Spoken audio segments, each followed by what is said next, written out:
Composting isn't new. Long before plastic bins, ancient farmers built soil right where they grew their crops. They practiced layering, sheet composting, by adding organic materials directly onto garden beds. This method mimics the forest floor: leaves, stalks, and manure layered on the soil, feeding it from the top down. Instead of moving compost around, they let nature do the work in place. No heavy lifting, no turning piles, just simple, natural soil building. The soil itself became the compost bin, creating a living ecosystem underfoot. Layering is like making lasagna for your garden, alternating thin layers of different organic materials. Over time, worms and microbes pull these layers into the soil, creating rich, fertile earth. This slow, cool process builds soil health and fertility, just as nature intended. Modern compost bins are a recent invention. Ancient layering is the original, time-tested method. By working with nature, early growers created thriving gardens with minimal effort. The secret? Feed the soil where you plant, and let the ecosystem do the rest. Layering is simple, powerful, and still works today.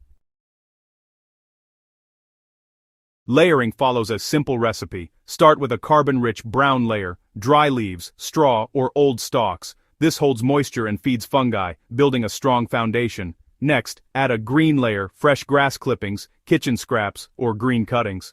These provide quick energy for bacteria, speeding up decomposition. Add a layer of animal manure for nutrients and beneficial microbes. Manure supercharges the process, breaking down layers into rich humus. Finish with a thin layer of soil or compost to introduce more organisms and hold everything in place. Each layer plays a role: carbon for structure, nitrogen for energy, manure for fertility, and soil for life. Over time, these layers transform into deep, dark, living soil. It's a low-effort way to create a thriving garden bed. The magic happens underground, thanks to the soil food web. Earthworms tunnel through the layers, mixing and enriching the soil. Fungi break down tough materials, binding soil into crumbly aggregates. Bacteria decompose greens, releasing nutrients for plants. Unlike hot composting, layering supports a diverse, living ecosystem right in your garden bed.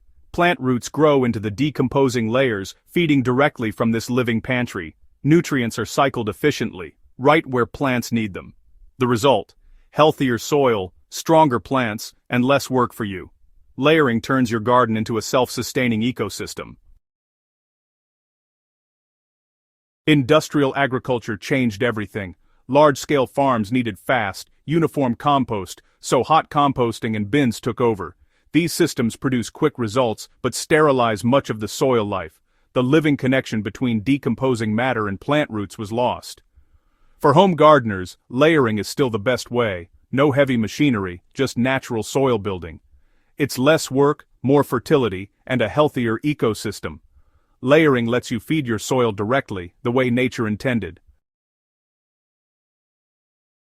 Bringing layering back is easy. Start right on top of grass or weeds with cardboard as your first brown layer. Add straw, kitchen scraps, manure, and finish with soil. Plant directly into the top layer. The bed gets better as it decomposes. In raised beds, fill the bottom with woody material, then layer browns, greens, and finish with compost. Even in pots or around trees, use layers of mulch and compost to mimic a forest floor. The result: less digging, fewer weeds, richer soil, and healthier plants. Every scrap becomes a gift to your garden, not waste. Layering revives ancient wisdom for abundant modern gardens.